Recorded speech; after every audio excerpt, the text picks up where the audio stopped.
This is Hidden Killers Week in Review. A look back at the most prolific stories of the week. Is Hidden Killers with Tony Bruschi. Here now, Tony Bruschi. There are two kinds of failures in public office. The first is human, the occasional mistake that comes with doing a hard job. The second is ideological. When you believe in a theory so strongly that you keep applying it long after it's proven not to work. Let me introduce you to someone who's doing just that. Philadelphia District Attorney Larry Krasner. He's crossed that line more than once. He isn't just a man who made a few bad calls. He's built an entire prosecutorial culture that protects violent offenders more than it protects their victims. And the results are written in blood.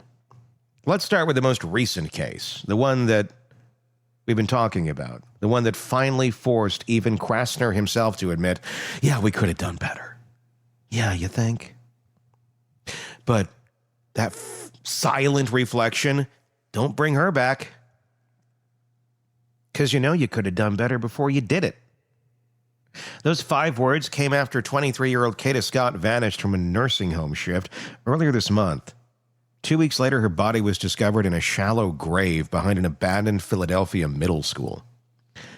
The man charged with her kidnapping, 21-year-old Keon King, wasn't a stranger to that office. Earlier this year, he'd already been arrested for stalking, kidnapping, and strangling another woman.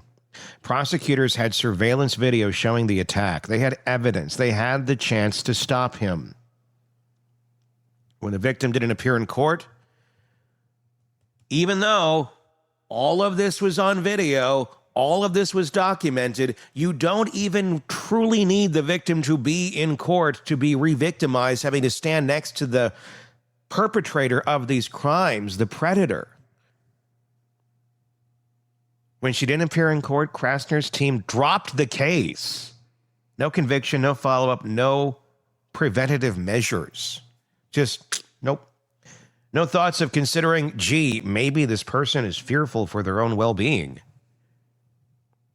Nope, even though we have you on tape doing these horrible things, aren't 50-second chances lovely? Go ahead, keep going. Keep going. We believe in the power of healing. You ignorant fuck. 2 months later, Kada Scott was gone. That's not hindsight. That's negligence with a calendar. And this isn't an isolated failure. It's a pattern. It's one that's been documented again and again during Krasner's 7 years in office. Under his watch, the conviction rate for violent crimes in Philadelphia has plummeted, dropping to roughly 33%, according to a 2022 Philadelphia Inquirer analysis. Police arrest people, prosecutors cut them loose. And violent offenders keep walking back into neighborhoods already drowning in fear. The city's commissioner, Daniel Outlaw, that's her name, Outlaw, has called it a revolving door. Officers risk their lives to make arrests, and the DA's office lets the same offenders out before the ink dries on the paperwork. And we all know the Philadelphia DA's office is filled with lovely individuals who always do their job well, like Ellen Greenberg's case. Oh, wait. Oh, now he's the governor. Huh. Funny how that works. And when they reoffend, the pattern is depressingly predictable.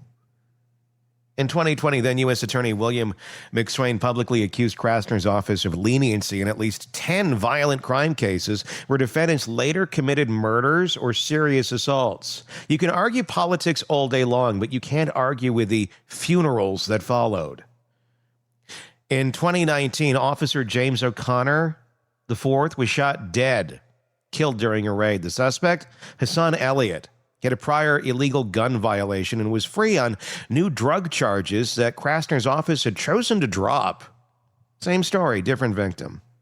Then there's the gun violence crisis. Despite record numbers of gun arrests, the Krasner era has delivered fewer gun convictions than any administration in recent memory. The Inquirer found that defendants charged with illegal firearm possession were being convicted at dramatically lower rates, even as shooting soared. These aren't low-level marijuana cases. They're gun felonies. people arrested with illegal weapons in a city already breaking homicide records. Krasner's office has argued that these declines reflect complex cases and witness cooperation issues. Sure, but every DA before him faced the same problems without watching the conviction rate collapse by half. What changed isn't the evidence, it's the ideology, which should probably be called ignorance. Krasner came into office as a civil rights defense lawyer, not a career prosecutor. He ran on reform, reducing mass incarceration, eliminating cash bail for nonviolent crimes, undoing decades of punitive sentencing. On paper, it may sound noble. In practice, it has turned Philadelphia into a social experiment where the lab rats are real people and they're getting killed. There's a difference between mercy and neglect, between giving people a second chance and giving predators a free pass. Krasner's policy buried that line. He promised to focus on rehabilitation, but his office can't even handle basic supervision of repeat violent offenders, more or less rehabilitation. He promised to prioritize justice, but his prosecutors now drop nearly half of all felony cases, a figure reported by the Law Enforcement Legal Defense Fund. That's not progress. That's called paralysis, dipshit. And every time someone like Keon King slips through, the response is the same. Regret without reform. I'm glad you can say, we could have done better. That's more than most. When impressed about the earlier kidnapping case, Krasner admitted his office should have moved forward with the video evidence. Oh, you think. Translation, they had enough to prosecute. They just didn't. Even said keeping King behind bars could have made all the difference. Could have? It would have.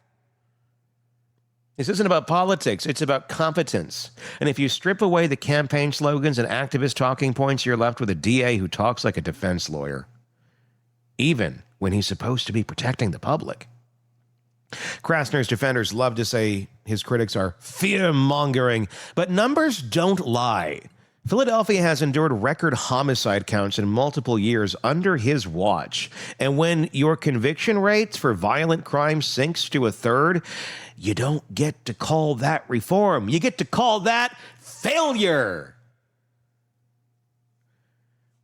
And here's what makes it worse. Krasner's known it's a problem. He's acknowledged mistakes before, but words are all we ever get. No internal audit, no disciplinary action, no change in procedure, just another press conference and another soundbite about lessons learned. Meanwhile, the city keeps learning those lessons the hard way. It's time to stop pretending this is about political labels.